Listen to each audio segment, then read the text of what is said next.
You know all those things we use every day without even thinking about them? Well, what if I told you that even something as simple as a pencil has this wild secret adventure story? It's true, and today we're gonna go on that adventure and uncover it all.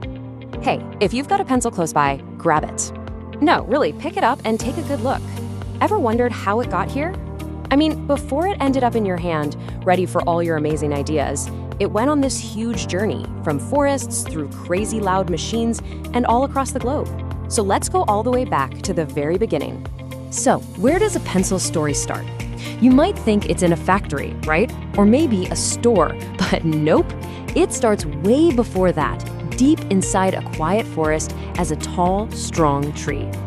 But here's the thing. Not just any old tree gets to be a pencil. Oh no, the pencil makers are super picky.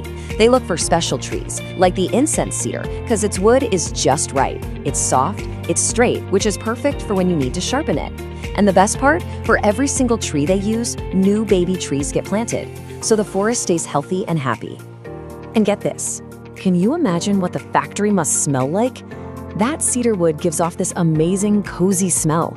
People who work there say it's one of the absolute best parts of their job. Just think about that, smelling that fantastic woodsy scent all day.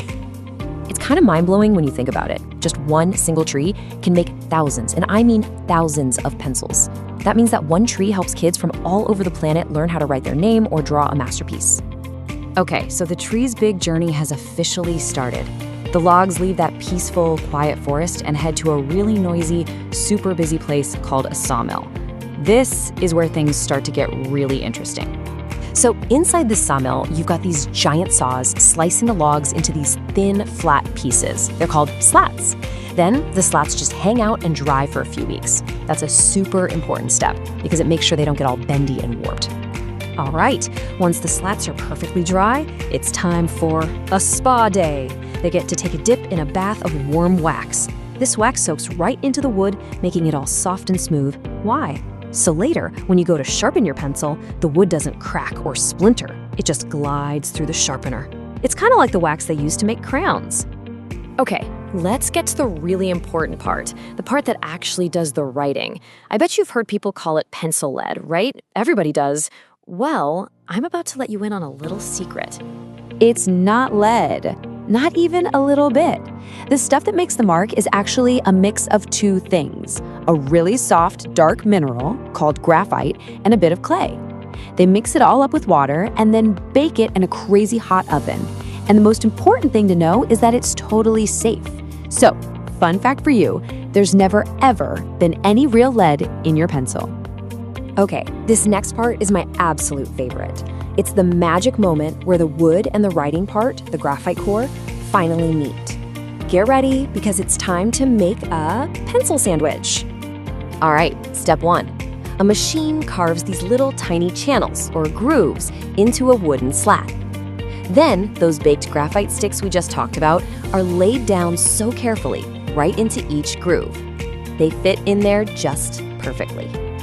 What's next? Glue time. A special, super strong glue gets spread all over the slat. A machine does it perfectly neatly, kind of like you'd spread butter on a piece of toast. And don't worry, it's completely safe glue. And now for the top piece of the sandwich.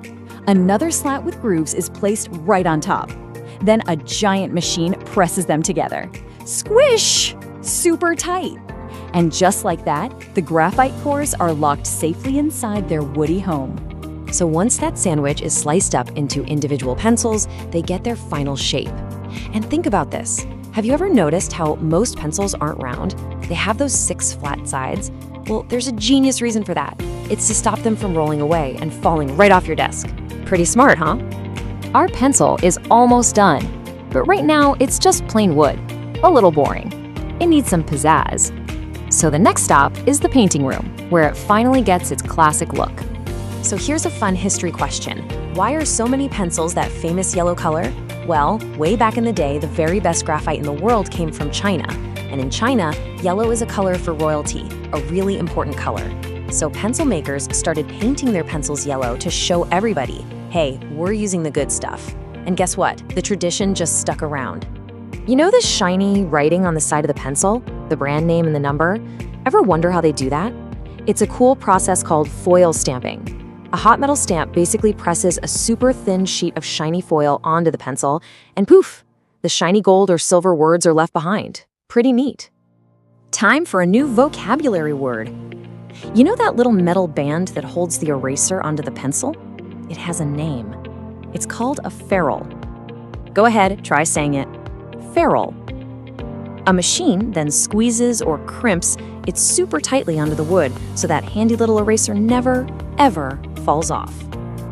And there you have it. The pencil is officially complete. It's been shaped, painted, stamped, and it has its eraser.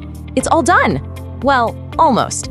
Now it's ready for the very last leg of its amazing adventure, the journey from the factory all the way to you. So how many pencils are we even talking about here?